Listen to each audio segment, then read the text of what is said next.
Hello, hello, hello. Welcome to First Person, the show where we meet the most interesting people in IT and learn from them what makes them tick by focusing only on their firsts. I'm your host, Matt Egan, asking you to enjoy, like, and subscribe wherever you find us. And if you are an interesting person in IT, do let us know. You might be the next first person. The next voice you hear will be today's guest. He is Magan Naidu. During a frankly incredible career, Magan has multiple degrees and has held many senior roles in many different countries. Currently, he is the Chief Data Officer for the United Nations World Food Programme. Magan is, as you can tell, definitely one of the most interesting people in IT, and we are delighted to have him as a guest on First Person. So, Magan Naidu, welcome. And first up, what's the first thing people should know about you? Oh, thank you, Matt, for that awesome introduction. I think the first thing I would say people should know about me is that I'm curious. I Hmm. like learning and growing and exploring. So, be it in the technology space where I focus my time, or if it's in other things that actually even have nothing to do with my profession, if it's understanding a bit more about the financial mechanisms in the world or geopolitical issues, or even something as simple as travel destinations. So I always like to learn and grow and ask lots of questions. That's, I think, something people will figure out when they first meet me. I ask a lot of questions, not that I'm trying to interrogate them, but because I'm trying to inform myself on something.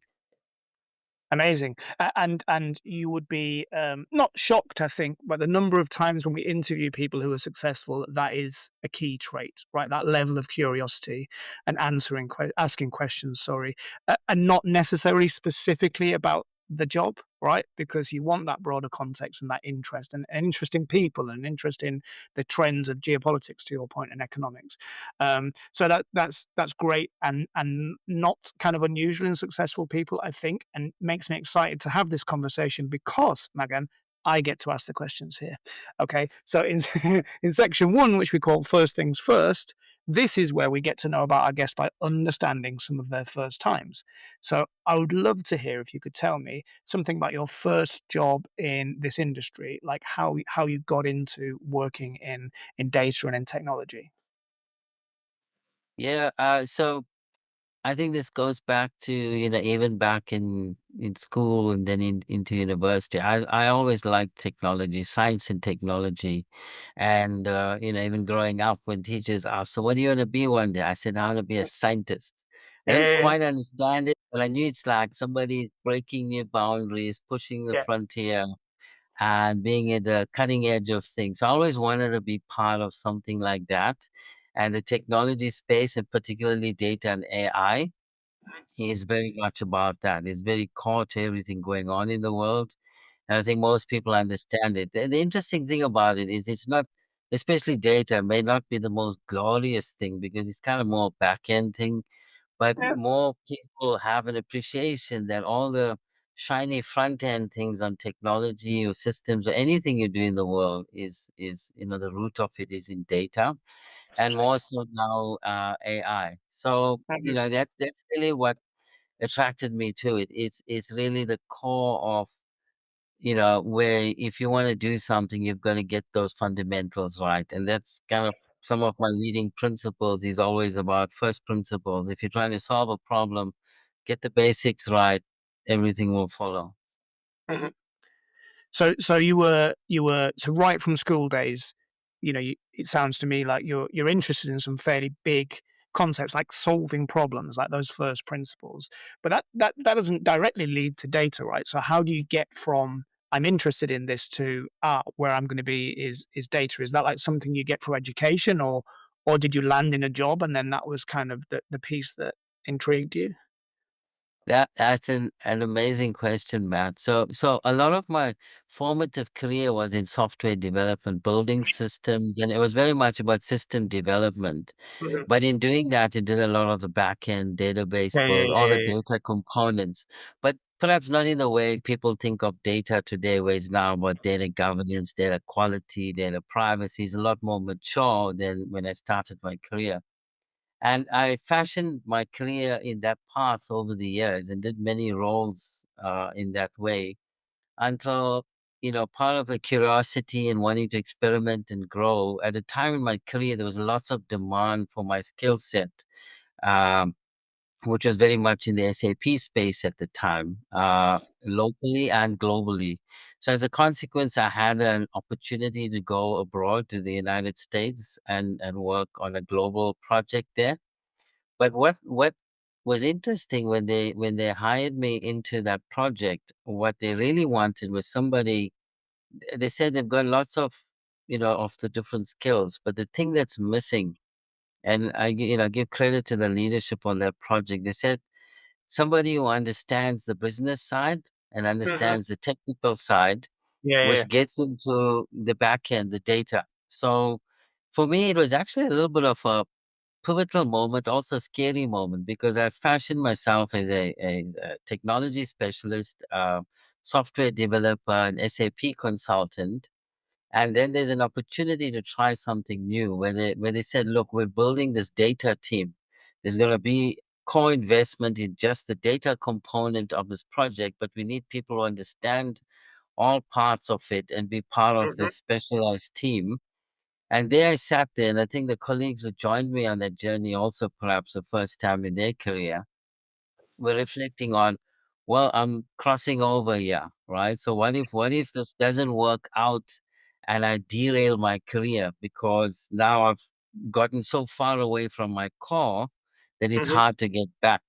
So anyway, I took the risk, and it paid dividends because ever since that moment on, I've been in the data space. And that's the interesting thing about the data space, Matt. Once you're in it, you kind of get branded in it. And I think even when I tried for different roles after that, everybody kind of looked at the data bit and said, "Oh, we think you'd be a good fit for this data role," even if you said I'm interested in some other role. So it kind of sticks with you, and that's actually how I got into it by a first project Yeah, that was very focused on data many years ago. They actually got it many years ago, where some are perhaps only catching up in the recent yeah, years.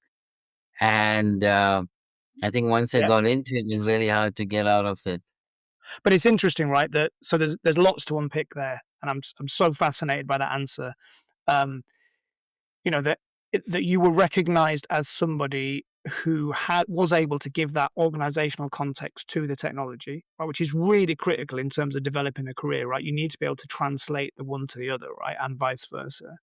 But you also were interested, right? You started from that first principles piece. Like in your software development roles, you were interested in the data that underpinned everything, right? Which again suggests that you've got a bigger picture view. Um, and also it was recognized, like somebody was there to recognize it. So that's interesting. And I'd like to talk about that in a second. And then my final thing that I'm taking away from that is, and I do think this is fascinating in the chief data officer role specifically, like, is the path to it. It's not like you go to college and learn to be a chief data officer, right? And then like and so many people we meet have been developers or they've worked in some other part of either the tech or the business side of things, and they end up as the chief data officer. But it isn't an end, right? Because to your point, like you've got so many different skills and experiences that mean actually, if anything, you're qualified to take on a variety of roles at the C-suite level because of that background. I would think.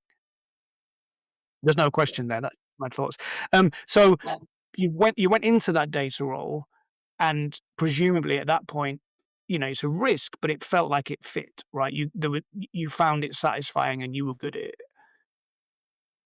Absolutely.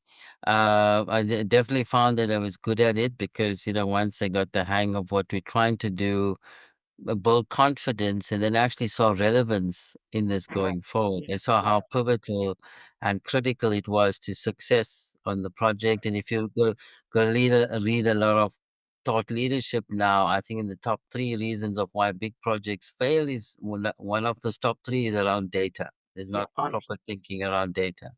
Yeah, yeah, completely. And I think especially as you mentioned earlier, in this era of AI, in this era where there's a lot of hype and talk about AI, so many projects fail even before they get started because, again, business to technology, the business side has a concept and doesn't fully understand that in order for it to work, the data side has to be the data layer, the data operations, the data cleanliness needs to be there to support that output. So I'm guessing as well, like, and you've said this actually, but like the fact that you were then at the level that meant it was critical as to whether the project succeeded or failed. But also you're kind of seeing the whole project, right? If you're on the data side of things, like if you're in software development, you might be just working on one tiny piece, but from a data perspective, I guess you're seeing the whole big picture maybe in that role. Absolutely. You're spot on. I mean, you're seeing the end to end and you called it out. I like the big picture. I like to know what I'm doing. So I like to know how the building blocks come together so that I can enable the outcome and not just deal with, here's a functional requirement, just do that piece. And that's what I would always do. If anything came to me in that role or any role before or after that, I would always go to the originator of the request and say, "What are you really trying to achieve?" Yeah, yeah, yeah, yeah, And then focus on that as opposed to just a specification yeah, which might be missing a lot. And I think data really gives that to you because it's really at ground level. You look at it, there's even that phrase in the data world that the data doesn't lie. yeah, So it's like if you look at it, this is the true state of your organization, your inventory, your finances, etc. So it's kind of like a really grounded, truthful yeah. conversation that you have in that context when you're trying to do something. Yeah, yeah, a really great data person. She's retired now, but I worked with for many years. Whenever I went to her with the request, she'd always say, "Sure, but what's the question you're actually trying to answer? Like, Yeah, what yeah. is it? What's the problem you're trying to solve? Because actually, the data person probably has a better idea of how to do that. So that's very satisfying. That's great. It clearly worked for you. I'm really interested in what it was. Who was it who earmarked you for that? Like they flew you into the States and said, this guy who's from the software development side is going to help us solve our data problems. One of the questions we ask around this stage of the interview is talk to me about a first great boss. Maybe it wasn't a boss, but like, was there somebody or some people there who recognized in you like the ability to go further and have a broader role? Absolutely. I think, in that role, I've had many great bosses and, even one in my current role and perhaps Sure. some not so great ones in between. But I think We that, want that. many of us do. So, but I think that in that particular project, where, I made my first changeover into the data world is perhaps where I had that, great experience of even Mm, if you call it the first great boss or even first great bosses because of the nature and the the nature of the hybrid reporting lines or matrix reporting lines. So certainly in that context, going over, well, firstly I was I was here in my home country in South Africa and interviewed from here for that role, and then moved over to take it up. But having been part of the team, I mean, I was new to it and so relatively junior in terms of others who had been doing it before, who kind of took me under the wing and guided me on some of the, practices that were established in that space already. And very quickly, to your point, built confidence in me and gave me a lot more responsibility, beyond what I originally thought I would do, or mhm. perhaps they thought I would do, and placed a lot of reliance on me in the data team as I picked up more responsibility and built credibility because it's an extremely intense space. This was a lot more Mhm. about data migration at that point, where you're using big machines, expensive machines. These machines have got to run almost 24/7 because of the data sensitive processing, and then if things fail along the way, you've got to be quick and pick it up and get things moving. So I think the trust that they placed, I think the coaching, the guidance, and then just giving me a lot of that freedom of to execute, was great. I Yeah, found that culture as a whole in the team I found myself in, and the person that ran the team, very mature, empowering, style that that I actually learned from over my career in terms of how I engage my team members. yeah, amazing. So giving you enough scope to succeed, giving you the confidence that you were responsible for things, but with the support that like we're not putting you out there to fail kind of thing. We're here Yeah, to support you yeah. figuring things out. Because to your point, there's some pretty mission critical things that you're dealing with at that point. Like, and that can be quite daunting. It can also be quite with the right leadership. it can be quite exciting. And yeah, I think that's something we can all take into our management and leadership practice. So, again, one of the questions we tend to ask around now is about first promotions, first job changes, and we've had it right. This is your change, but then from this point to where you are now as a C-suite leader of a huge global organization with a very high profile, and I know from your resume you've worked in multiple different, pretty much every continent that's habited. I think you've worked on at some point, kind of thing. So what's guided that? What steered you from that point to where you are now? The changes. What was your instinct or your strategy around developing your career? Yeah, it's been an interesting journey, and I think good reflections there, Matt, in how you voiced over that, and that's how it's been. It's very been a journey of growing and developing myself, keeping pace with technology, and I've always tried to keep pace with what's coming next. It was SAP, then it was cloud, then it's AI, and Mhm. I don't know what's after AI. I'm now looking ahead to say what's coming after AI. But it's always been about that, which has excited me and energized me. And, I've had really interesting roles working for global organizations, and I've learned from all of them, given that how they do things. And I think given where I am now, in this role, it's very different in that, for me, after I worked for many years and in my last previous role, I was doing some reflections of kind of saying, what next? Mhm. They kind of all start to look the same. It's a big global organization doing something big, depending on what they sell or produce. And then the role that came up that I have now, I said, well, there's a chance to take that collective knowledge, experience, and goodwill, because I've always felt, I'd like to do good in the world with what I have. So I thought this was my opportunity, and I don't think there's anything bigger than that, really, because they have global scale, global impact. And I've seen it in the time I've been with the organization. So this was a good opportunity for me as well to pivot again from the traditional commercial type lens into a different driver. And the driver being, how do you take all the skills on data and AI and impact the world in a positive way? Yeah. That's amazing, and we appreciate you doing that, and I can also see, like, we go right back to the beginning when you talked about curiosity, wanting to learn, wanting to develop oneself.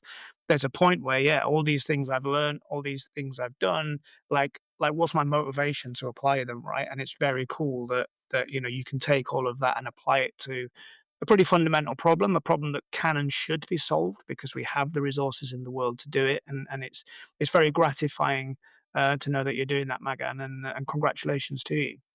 Thank Um, you. Thank you. One of the things we try and do is not keep everything totally positive. So this has all been great so far. Like we've been having a lovely time. But let's move on to our next section, which we call first fails, because we're not only here for the good stuff. We learn more from our mistakes. And I'd love to hear, Magan, anything you can tell me about the first big mistake that comes to mind from your professional life when I ask you that question. Yeah, thanks. That's a good question, and we all like to think we don't make mistakes, right? That we're perfect, and I try my best, but I think on reflection, there's many things I've learned that I'd say, oh, I wish I did that differently, Mhm. and I've schooled myself since then, and share that with others. But I think one of the big learnings for me, if you takeaways from that kind of dynamic was don't make assumptions, don't assume others know what you know. Mhm. And I think also for me, I guess the biggest learning or where I made a mistake was assuming that if you have a conversation with somebody and, Yeah, you're expected to deliver a project, that naturally all the goodwill and all the financial funding and the resource and that everything you need to be successful will automatically follow. yeah, And I learned that the hard way, that you not need to make sure you negotiate and contract those things upfront, because once you say yes, there's an expectation, and then you find that, well, you're not set up properly because there's some gaps. Perhaps the funds haven't been allocated at all or appropriately. People have been allocated, and you find that in your mind, you're off the starting blocks and ready to go, only to find you're spending many months dealing with things that you should have called out upfront and forced maybe the awkward conversations. So that's been Yeah. for me where I think early in my career, I think things might have could have been done better, where you've had to pivot because there you're sitting with having taken accountability to do something. People are have then placed, making statements. You will do certain things, but then you kind of feel a little bit exposed that well, there's nothing behind it. Now, how do I make this happen? Yeah, 100%. I think that's such a key learning for anybody in any professional life, right? Is, with all the best will in the world, and you said it, goodwill, right? You have the conversation, yeah, we're agreed, we're going to do this thing. Suddenly you're accountable. And I do feel like in my own professional life, like as I've gone on, I've become more and more the person who says right at the outset, right, can I just clarify what we're all signing up for? You're going to provide this, you're going to provide that, we're going to do this, we're going to do that. And if these things happen, we will deliver that. And I think early in your career, you just want to be so positive and you want to enable things and make things happen, but you're not actually helping anybody unless you do the hard work right at the beginning, kind of thing. And I think there's also a human element to it as well, right? Everybody wants to be their best self every day. Everybody wants to say yes, but like actually, sometimes the hard work is really defining what's required and who's responsible and who's accountable for each of those pieces. It's a really, really good answer, Megan, and I appreciate it. Thank you. And it kind of relates to another question that we like to ask, which is, given you've gone through this career, right? You're very well educated. You've got these, technical skills around software development. You've moved into a data space.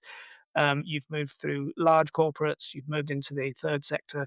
Like, what's the first time you realized something that you thought you knew might actually be wrong, right? Because you've lived through an industrial revolution, really. So things you've held dear or you've believed or you've experienced, but actually change, and you have to adapt with that. Have you got any examples of that kind of thing?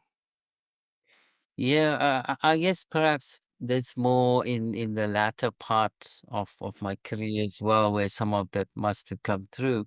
Is again, having done the work, again you have this expectation that where you go to next, that surely they must have certain things in Yeah, place, right? And I think that's where I've had to adapt. So if you take some of the roles, even some of the last previous roles, and perhaps even the current one would expect certain practices and processes and technologies to be in place already because they've been out there for many years.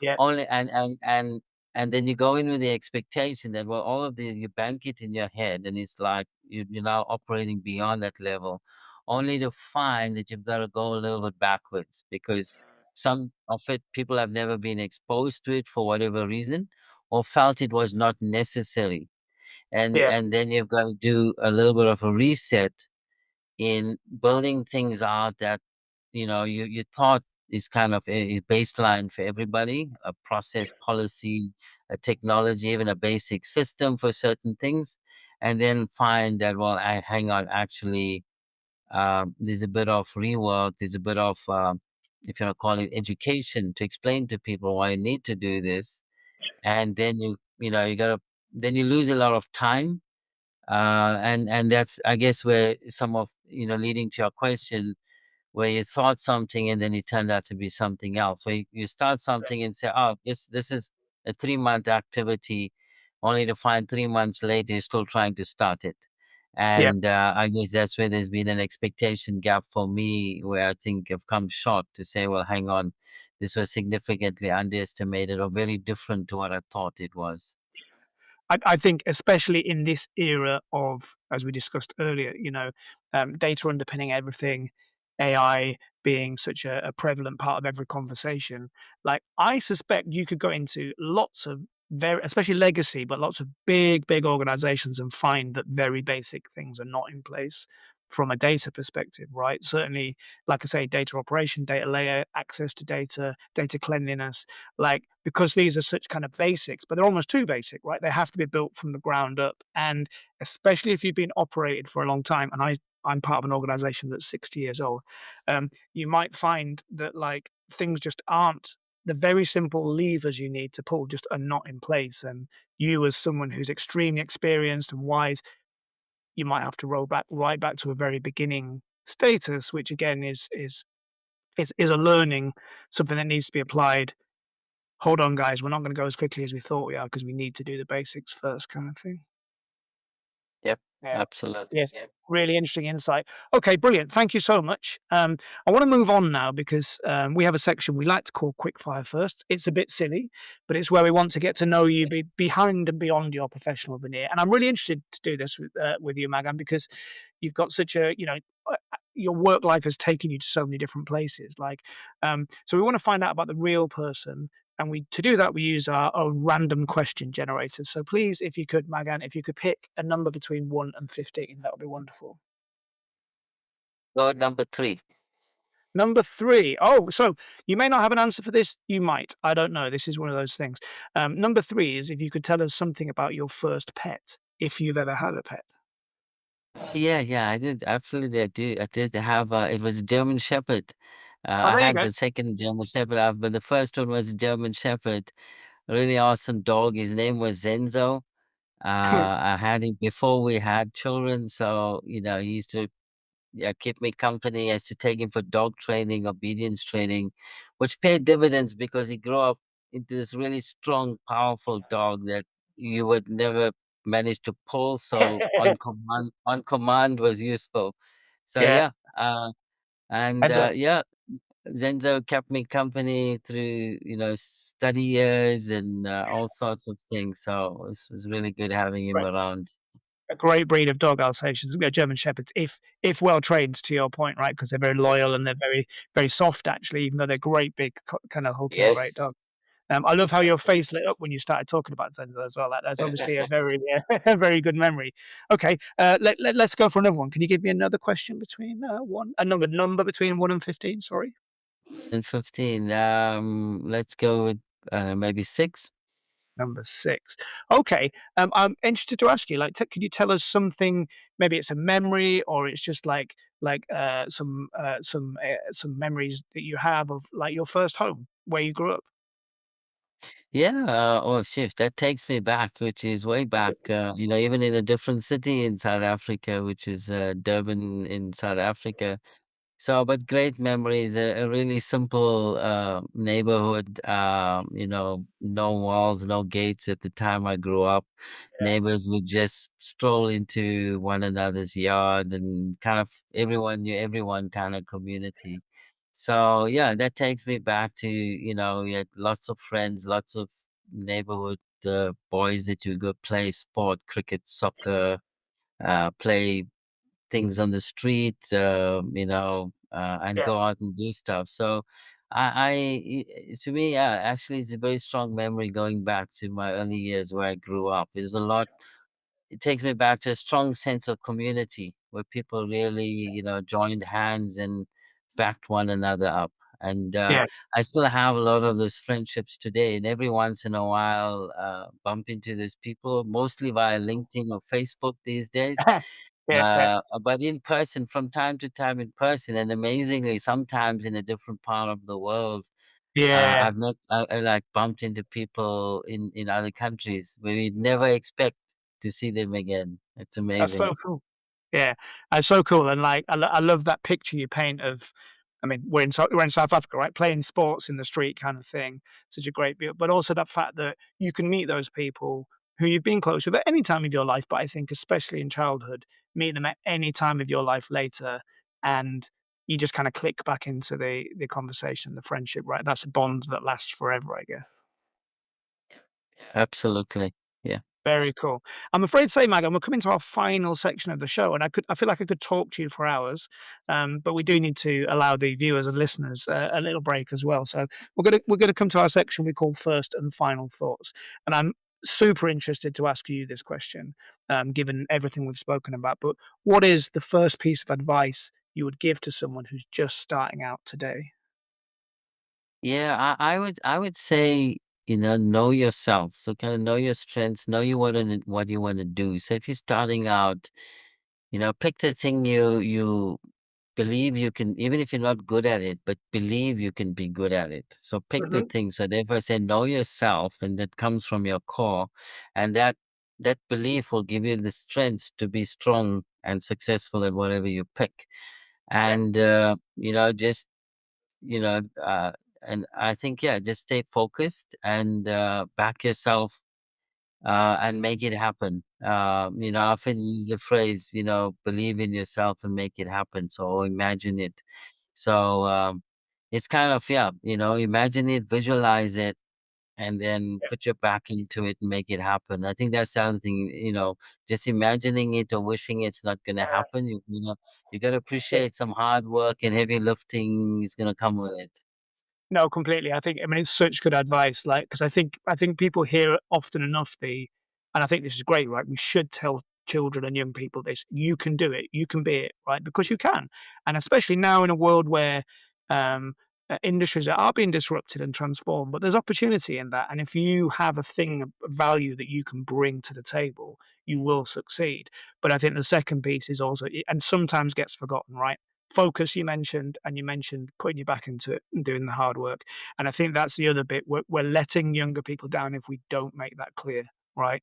Like understand how you can add value and then work hard at it, like from exactly as we came in from first principles, right? If you understand the problem and you understand how you can solve it. It's excellent advice, Magan. I'm going to ask you my final question now, which is given this incredible career you're having, um, what is the first project or achievement that you would want to tell people about? If someone said, "What's your masterpiece?" What's the first thing you would want to talk about from your career?